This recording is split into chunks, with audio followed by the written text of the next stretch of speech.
My name's Kristian. I'm the owner of Open Road Jerky. This is my 2018 BMW 340.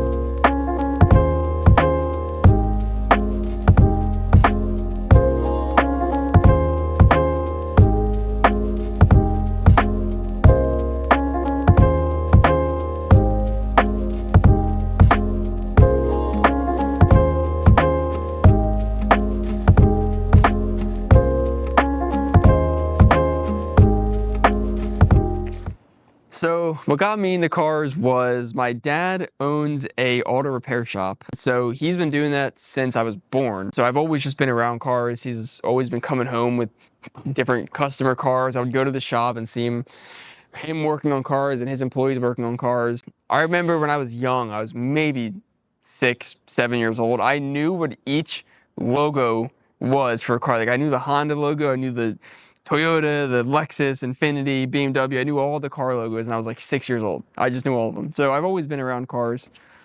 I think growing up with pop culture, movies like Cars 1, Cars 2, Need for Speed Underground, which was a total game changer. Forza, Need for Speed Most Wanted was a big one. So I think as a kid, playing with Hot Wheels, I've just always been a car person. I've always been around cars. So my first vehicle, my dad bought it for me when I was in high school. It was a 2016 BMW 328. So basically same chassis as what I have now, but it was the 328. That car was in a limited edition color. It was called Jatoba Brown Metallic. It was called Jatoba Brown Metallic. It was the most beautiful car, the most beautiful color. I felt, I was at the time I was 18 years old in high school, and I felt super special and spoiled to have that. Even though it was just a 328, it meant so much to me. That car is what kicked off like this lifestyle that I now live. It was a luxury line car, so I converted it to M Sport. I did a bunch of stupid racer mods to it because I was 18 years old and had no money, so I did a bunch of cheap stuff to it. That car was an absolute blast, but I totaled it one night. I was driving home from my girlfriend's house, and I hit a deer, and it completely totaled the whole car. I'll send some pictures to Armando here, and you can flash them on the screen, but that car was totaled, and this was during COVID, so this was when car prices were really, really high.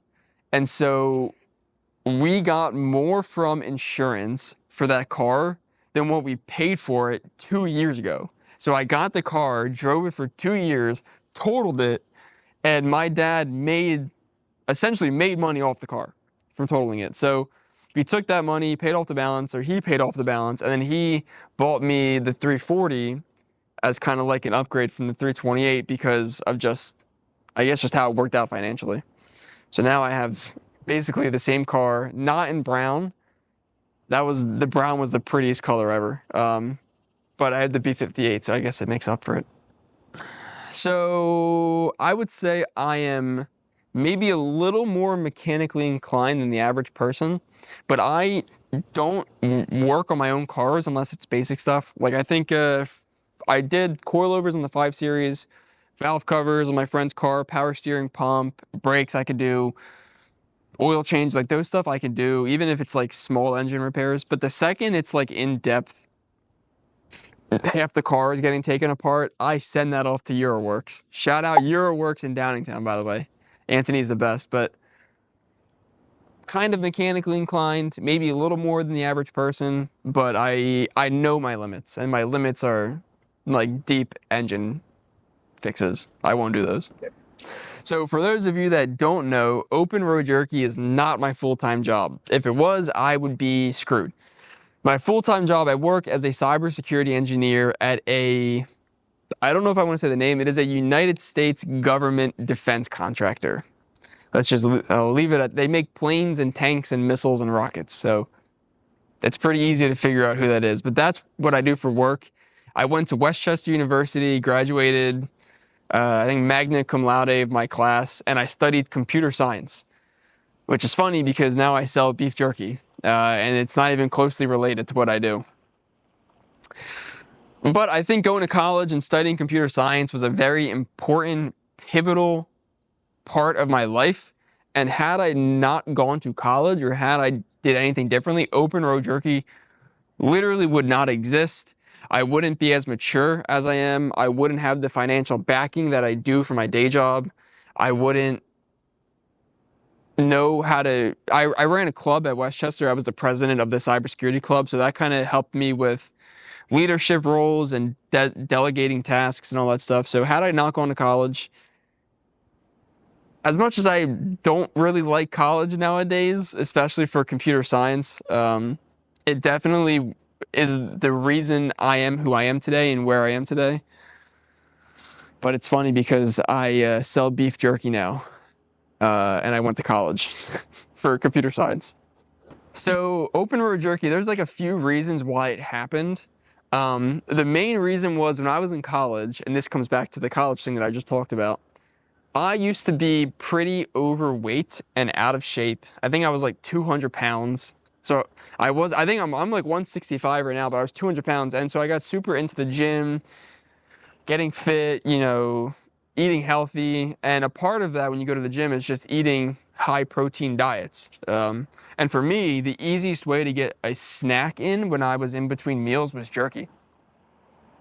But the problem with beef jerky and eating it constantly is it's expensive, and the price kind of starts to become an issue, especially when you're in college.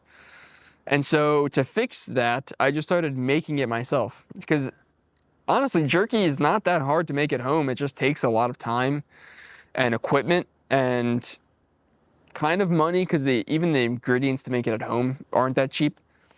But I just started making it myself, and I got really good at it. And I was like, man, I could sell this stuff. Like, I know it's good, but the only problem is how can I be unique and differentiate myself? Because there's literally thousands of jerky companies. And so that's where the cars kind of come in. Because one, it makes for really cool marketing and it makes for a really cool brand. But two, it's like nobody is selling automotive themed snacks. There's energy drinks. You have NOS. You have a smaller company called E85. But there's not a single person, as far as I know, who makes automotive snacks. And I decided to make the first one, and I decided that jerky would be the best snack to make because I just think that's what everybody likes. The people who are into cars are the same people who are eating beef jerky. So if you can combine the two, I thought it made for a really good product. And then from there, I just pursued the idea. There's two ways you can sell beef jerky. One is you could just make it at home and sell it to people, which one is actually legal for those of you that don't know. You can't actually legally do that, which, who's going to care if you're small? But God forbid you sell it to a health inspector, then that's not going to be a very good day for you. The other way you can do it is you have to find a processor who is USDA certified. And that's the route that I went. So Open Road Jerky is made at a USDA certified processing plant. They make for I think 90 other jerky companies. So they do about 35,000 pounds a week of meat. They're located in Pennsylvania, so they're about 2 hours away from me. I don't want to say any names, but you've probably eaten their jerky before, not even Open Road, but just other jerky without even knowing it because they're super popular.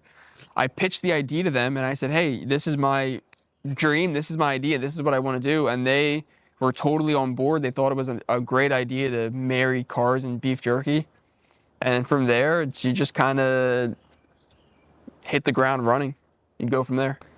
The biggest challenge for us is how do you convince people?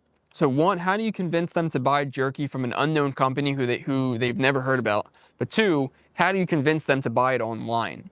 Because jerky is not something you buy online. It's something you buy, spur of the moment, you see it, you're like, oh, that sounds good, let me grab a bag. That's how most jerky sales typically go down.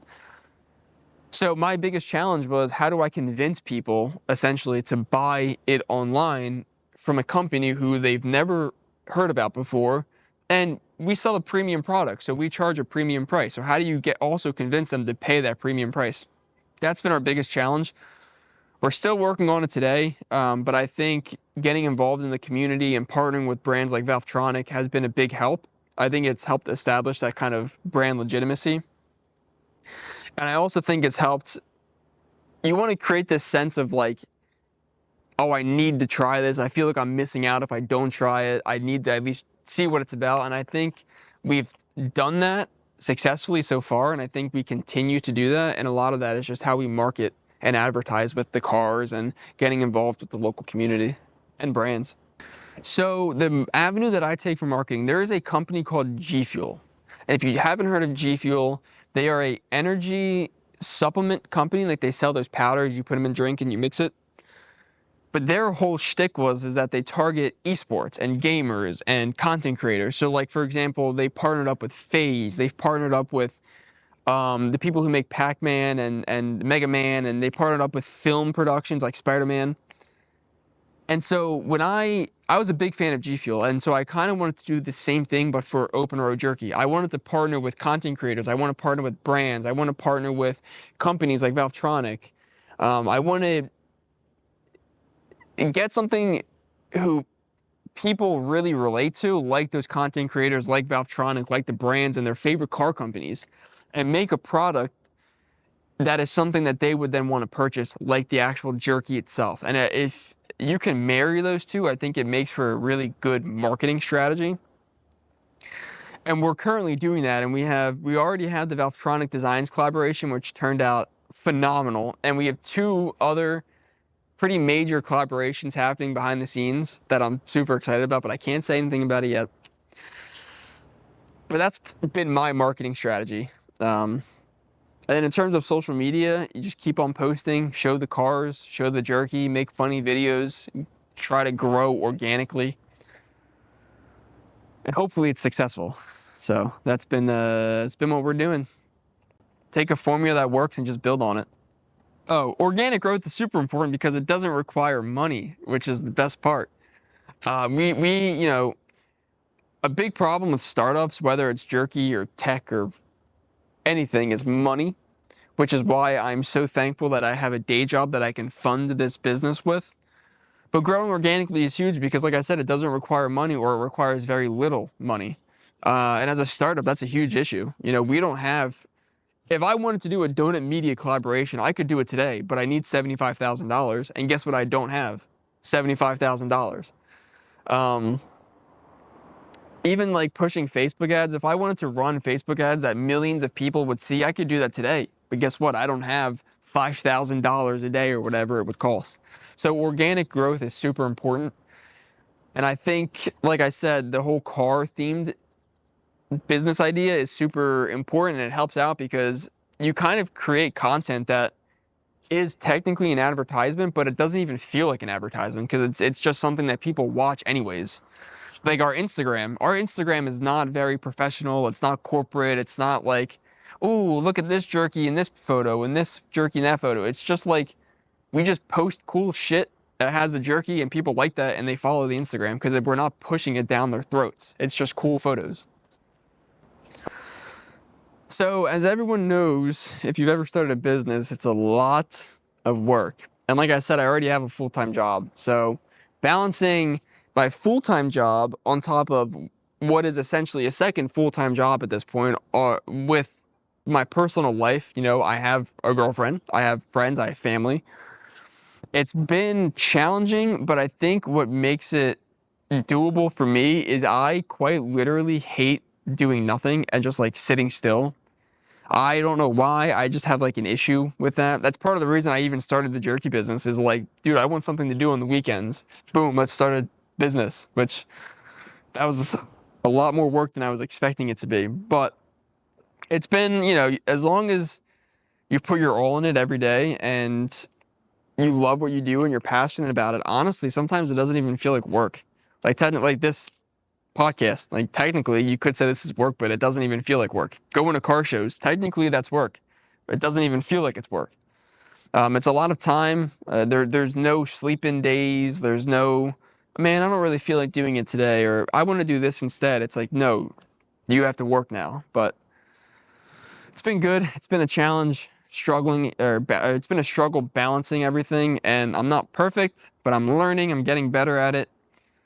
And also having a good crew of people around you who support you. I quite literally would not be able to do Open Road Jerky if it's not for my 2 best friends and my girlfriend and her family and their support. This is not possible. So as long as you have a good crew of people around you who support you, who believe in you and the mission, you can do anything. Future of the business, I mean, I want it to be the next big jerky company. You know, I think some people start businesses and brands and even like jerky companies, and they don't really expect it to be like a big thing. They're just doing it because it's fun. I fully expect Open Road Jerky to be the next big jerky company. I fully expect you to be able to walk into any store and buy a bag of Open Road Jerky. I want Open Road Jerky to be like the #1 brand on social media. For example, when I think of, like I said, I'm a fitness guy. So when I think of fitness products, my first 2 are Rise and EcoVision. Why? Because they're huge on social media. I want people, when they think of beef jerky, to think Open Road Jerky. Why? Because I've seen them on social media. I bought their bags. I've seen their advertisements. So what's in the future? A lot of work. And hopefully getting into stores and distributors and retail and growing the social medias and collaborating with people, selling merch, selling merch. Just a lot of cool stuff. It's been a wild ride in 4 months because I went from essentially a nobody. I didn't know anybody, nobody knew me, to a bunch of people who I can now call like my friends. Like the guys at Valvetronic, they're more than just like business partners. They're actually just like my friends now. Like I go to the gun range with them and just like shoot guns. People come up to me at the shows all the time and they always introduce themselves. They always say hi. People are so nice. They're so willing to work with you.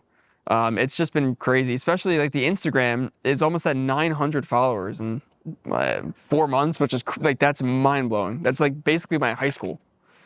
And there's so many things going on behind the scenes that I can't talk about that I wish I could.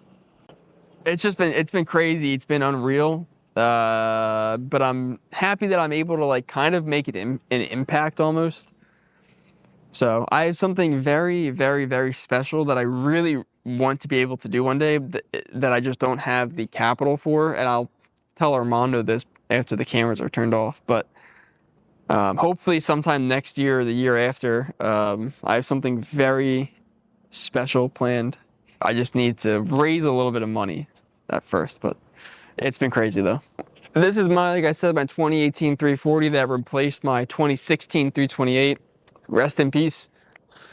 This car, I think, personally, is like the perfect OEM plus daily driver. It's got a stage 1 tune from boot mode. It's got the dine-in carbon fiber intakes, H&R springs, Valvetronic exhaust.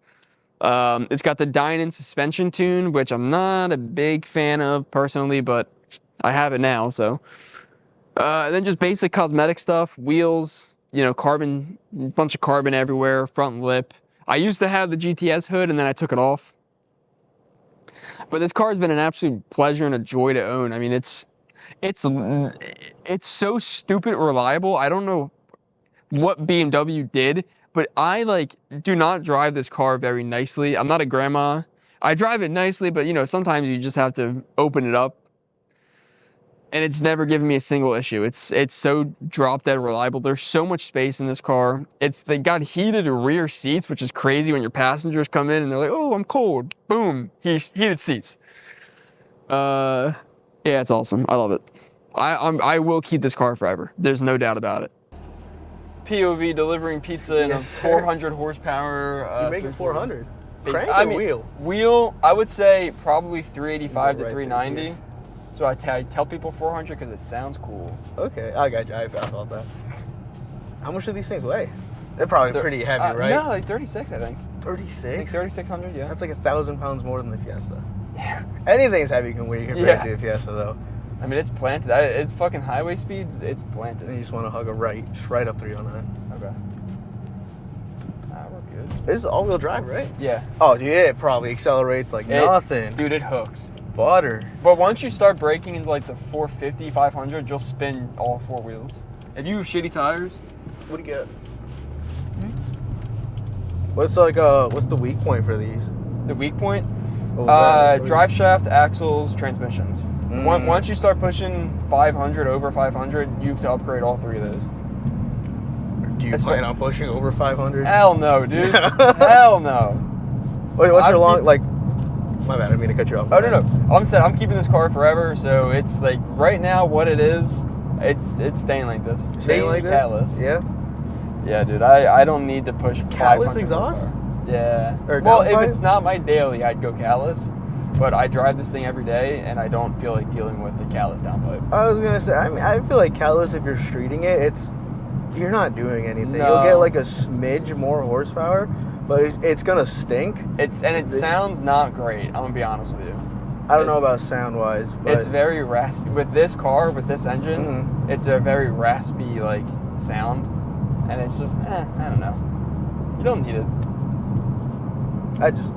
for me, like if you're going catalyst, it'd only be like if it's a full on like race car, you know. Yes, I. If you're 100% driving agree. it on the street more than you are driving it on a Yeah. track, then you're not doing anything. Yep.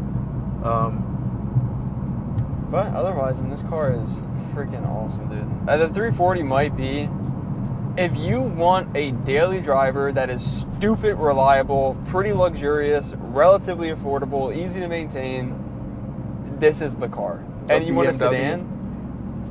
I would say just the F30 in general, but the 340 specifically. Like, this is the car. I'm at 70,000 miles right now. I've been tuned for probably 20,000 miles. I do not drive this car like a grandma. Mhm. This thing gets driven. Not one single issue ever. so one thing I did want to ask is obviously like with the brand growing and you Yeah. growing a lot, obtainable dream car. I was thinking about this. I knew you were going to Yeah. ask this. I knew you were going to ask this question. When I would say probably like 6-8 months ago, I would have said an E92 M3. Oh, no, nice. That's what I would have said. Now I genuinely don't know. I really don't have an answer. I would say realistically, attainable dream car, probably a G80. Pause. Cut that out. Probably a G87 M2. G87. I think it would be a G87. Is that Them- is that the newer one? That's the new one, yeah. I'm not a I fan would of that want it- front fascia. Yeah, but once you put like, you add a few carbon bits here and there, it looks beautiful. That would be my attainable dream car. Okay. But yeah, okay, I can see that. I think that would be it. Do you think with like the past couple months with all like the more automotive stuff you've been doing that Yeah. heavily influenced your change for like an obtainable dream car? Do you think, I mean, for the most part, like you Yeah. said, it's still like your obtainable dream car went from a modern BMW to another modern Yeah. BMW. I just think I wanted the E92 because I really wanted that like V8 BMW manual rear-wheel drive experience. I got But then you. I bought You can an take this E39 section. right here. Yeah. Then I bought an E39 540, which is that exact description. Mhm. Obviously, it's not an M car, Mhm. but it fills that want that I had, that desire. I got you. And it's comfortable cruiser. And it's comfortable, it's Mhm. cruising, and it looks super cool. So the You know, have dream the of the dream of an E92 just kind of faded away. The E39 is sick, and you never see them. But Okay. now I really want a small, sporty car. I got you. I've always liked the they don't call them the M1, the 1M. You The know, 1M, yeah, the 1M. Yeah. I want one. Dude. Like in the worst way. That is like if you see a 1M, like a real 1M, that's a special thing because you There don't was ever one see at them. our BMW night. You weren't there. I wasn't there, but that's crazy. Actually, no, I think it was just a 1 Series. Never mind. I don't want to say it was a 1M. If you see a 1M, a real 1M, not a converted, a real 1M, that is a very rare Insane thing. car. I want one. I don't know if that'd be my obtainable dream car. I think That's up there. That is up there for sure. There's a Probably you know the 1M. E30 M3s, like the really special one from the E30 80s? M3s go for 6 figures these There's days. one that's by my house that's been abandoned since '06, and it's just sitting in some dude's driveway, just rotting there. Does he want to sell it, or is he one of I've those been guys like, oh, I'm trying- going to fix it up? I've been trying to get him to sell it to me, and he's just like, "Oh, I might fix it. I might fix it." I'm like, "I'll send you pictures. He's not You gonna can fix it. put it on the video." It's Yeah. been abandoned since 2006, and it's just been sitting there ever since. A real M3, 2006. like VIN number and everything. A real M3, just sitting there. Well, do you know the story behind it? Nope, no Just idea. the guy just doesn't want to sell. Yep. Stay in the right. It's just sitting in his driveway, it's just rotting away. but one That's day. sad. That's It's sad. very sad, dude. Cars from the 80s, probably 88, 89, something like that. I wonder what kind of mileage is on it. Bro, who knows? I bet you it's under 100. That's the thing I never got. People that buy, it's this bank right here, Keystone Bank. Okay. Yeah. Another thing I never understood, people that buy cars and just don't drive them. I don't get it, man. Some cars, I understand if it's like a crazy collector car, but if it's just like an everyday car that you can just go out and buy, dude, go drive your car. There's people who are like, I won't drive my car in the rain. Why? Go drive it. That BRZ has an 8.6 banner. Do you see that? That's cool. I'm just gonna park up right here. Yeah, it don't matter. I think I'm just gonna. They didn't really give a name or anything. Pull in pizza. They got 3 bacon chicken ranch wraps. 3 of the exact same thing. That sounds actually really good. If you're hungry after this, food's on me. Buffalo chicken pizza? Shit. Oh, I thought I had to burp. I was gonna burp right in the mic. Leave that in there, Armando. Or don't, actually, please. Pizza has been delivered. This brings me back to my DoorDash days. Even pizza. Oh, facts. It was wraps. Wrap has been delivered. Alright, back to the pizza shop? Yes. Okay. Let me just quick make sure. Yep. My All right. still good. All right, so we did obtainable dream car. Yeah. Money, no object. dream Money, car. no object, probably like a Pagani, honestly. And what did you see? Was it the Pagani or was it one that they just made like a bespoke manual one? Really? I didn't even see that. I want to say it was Pagani. Some like ultra rich dude Just ordered bought a it? custom one. Yeah. Manual. That's actually very nice. Insane. And I bet you he's not going to drive it. I bet you And he's he's just not. going to fucking sit there. Which is very depressing. Yeah. Yeah. I think mine, it'd probably be a toss-up. I've always loved the McLaren MP412C. Really? I'm a huge I was fan. never a fan of those. No? Never a fan. This next, right? Yeah. It's like it 309. always... Right here? Yeah. All right. I like it. I like them, but I was never like crazy about that specific McLaren. I love them. I think the styling is beautiful. It's not overdone. Yeah. It's good. It was McLaren's return to the automotive scene after the F1. Yeah. The F1 was never gonna be obtainable. No, and to live up to those expectations, it was almost impossible. And I mean, the MP412C was just flooded with issues. Yeah. I was just watching I think it was a VinWiki video about it the other day. Ed Bullion was talking about them. Where like when they first came out, they were flooded with issues, so they went for like stupid cheap. Yeah. Nowadays, they're still probably only like $120,000. For a McLaren? An MP4, it's probably gonna have a good bit of issues. That might even be an obtainable. Yeah, but dude, car. it's a supercar. What supercar doesn't have just riddled with problems always? Yeah, especially something like British. Yeah. You know. McLaren is not necessarily known for their reliability, but they're known for many other things. That or a manual Lamborghini Murcielago. Was it Murcielago? Mercy, I think it's Murcielago. Lamborghini Mercy. Lamborghini There was Mercy. a blue one. I think it was a Mercy. Up for sale around here. I want to say it's $700K though, just because it's a manual. Wow! Holy crap! If I had the money though. Yeah. The only thing I don't like about the MP412C is that they were all automatic. They didn't sell them manual. But I'm sure Lambo, someone's converted it. 100%. Should I stay in this lane or the left lane? You can stick in this lane. All right. It's a couple minutes till we get back to the pizza shop. That's fine. Pagani though, you said. Yeah, I think Pagani. It's just like if money is no object, I would just get some car that like is stupid expensive and you never see. Pagani or Koenigsegg. See, but I feel like if you own a car like that, you're not gonna want to drive it. Well, if I have all the money in the world, I could just beat the piss out of it and buy another one. Yeah, but I feel like driving it would just be uncomfortable. Like those cars that are like built for the track or like in that, like you're not gonna daily. No. Well, first, I mean, if you did, like it'd be a nice weekender, I guess. But even then, I feel like there's just not. No, I know they're probably I don't know. a pain in the ass. To drive I've never on the been street. in a Pagani. Bro, I barely seen one. I've never even seen one. I don't. Yeah, I don't know. I maybe have seen it once at like the Philly Auto Show. I don't know if I've ever seen a Pagani. I've seen Koenigsegg's. I've seen Bugattis. Never seen a Pagani. I don't think I've ever seen a Bugatti aside Really? from like a show. Well, yeah, I've never seen one on the street. I don't know. Like, I don't know if you count, would like- around here. Huh? I don't know if you would around here, honestly. No. A Bugatti? No. Maybe in fucking Rodeo Drive. That's probably somewhere in Philly, maybe. Maybe Uzi or something. One of his cars. Because he does have them. Didn't he sell the Veyron? Is that what you're thinking of? Did he? So the red Veyron, yeah. Is that the one you're thinking of? Yeah. So Ed Bolian just bought that one. Really? Yep. I think Uzi sold it to some like I actually just watched the VinWiki story video on this last night. Yeah. So he sold it to some like dealer, but you know how like the Bugattis have the lockout keys? Sure. Where you can't like hit the top speed or like it's limited unless you put in the fast speed. Yeah. So Ed doesn't have that key because little Uzi turned it into a necklace. And like the key itself says, I think it says Uzi. Yeah. And he wears it as a necklace. So Ed's got to like pretty much go back to the dealer and be like, hey, I need another like top speed key. Yeah. Because Uzi turned his into a necklace. Yeah. But why can't you just take the necklace? Because I'm assuming Uzi's not going to sell it. That's so dumb. He'd have to go to him and ask for the, That's so and even then it's going to be, engraved Uzi. Yeah. Which, I don't know, that'd be pretty cool. It would be kind of cool, but like also, I feel like Uzi is not the type to do maintenance at all. And especially on a car like a Bugatti. Cars like that, they, like we were saying, they don't get driven.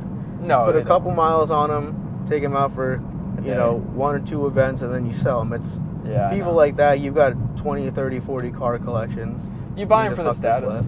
Yeah. The left one or the right one? Far left. You buy them for the status. 100%. Most of those cars are just bought for status. And like shit, I probably would too. If I had $3 million, it's just, I gotta spend this $3 million. Yeah, I'd buy a Bugatti, I guess. What else do you buy? I was watching a video, I think it was Shmi. Yeah. Was talking with I completely forget his name. It was one of those finance YouTubers. Okay. Benjamin or Stephen Graham? Yeah. They were talking about how like back in the day, like when the Veyron came out, it was the only car where like if you wanted to spend $1 million on a car, Bugatti. Yep. Nowadays, it's like 50, 60 million. Bro, you could spend $1 million on a Lamborghini. You can spend $10 million on a car these days. Like insane amounts of money. Yeah, I mean the Veyron back then. I remember when I was a kid, when you thought of the most outlandish and craziest car, Bugatti. That was the car that. And everyone knew it. Yep. Nowadays, like what car holds the top speed record now? The Agera RS? I don't know. I thought it was like some sort of like Hennessy Venom thing. Like I don't know. So it's not technically a production car. Oh, is that what it is? And if you're thinking of the Hennessy Venom F5, I don't think they ever actually ran a top speed. It's a lot of like, well, theoretically they could do that. Yeah, but they haven't actually done it. Okay. I don't know what the top speed car is. I thought something broke it recently. I thought there was like a new. It might be that new Bugatti. I know Koenigsegg and Bugatti have been trading off. Yeah. It's like Mercedes and BMW, Koenigsegg and Bugatti. A rivalry between the two. Koenigsegg is just so hard to spell.